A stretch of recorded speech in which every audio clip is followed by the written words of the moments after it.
Okey, alhamdulillah. Alhamdulillah rezeki sahabat kita. Kebetulan YB kita sampai. Ada buat satu program dekat sini menjenguk ahli nelayan di sini.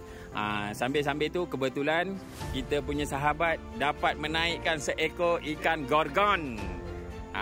Jom kita tengok ikan apakah yang dia dapat tu. Jom.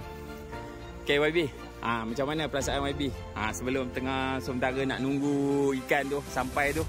Alhamdulillah saya sangat teruja sebenarnya.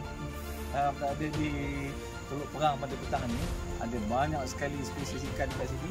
Ada ikan temoleh, ada sangkelulang, ada tengalan, ada kelabur, ada kerak, ada ikan apa yang pelik tu? Tiger. Ya. Ada di sini. Kelebihan dekat sini, ikan-ikan yang ada dekat sini ialah ikan-ikan segar yang bila didapati oleh nelayan-nelayan terus bawa hidup-hidup ke tempat yang disediakan di sini.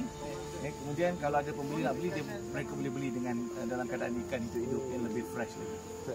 Okey. Jom kita tengok. Okey, dah sampai dah.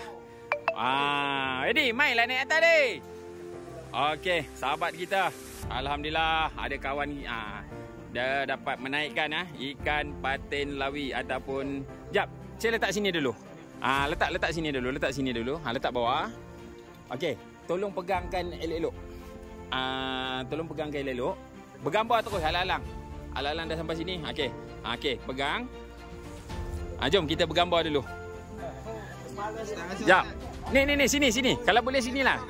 Kalau boleh sini. Cantik sikit pemandangan dia tu. Ustaz belah dalam Ustaz. Ustaz belah sana. Okey, main masuk semua. Alhamdulillah rezeki YB kita.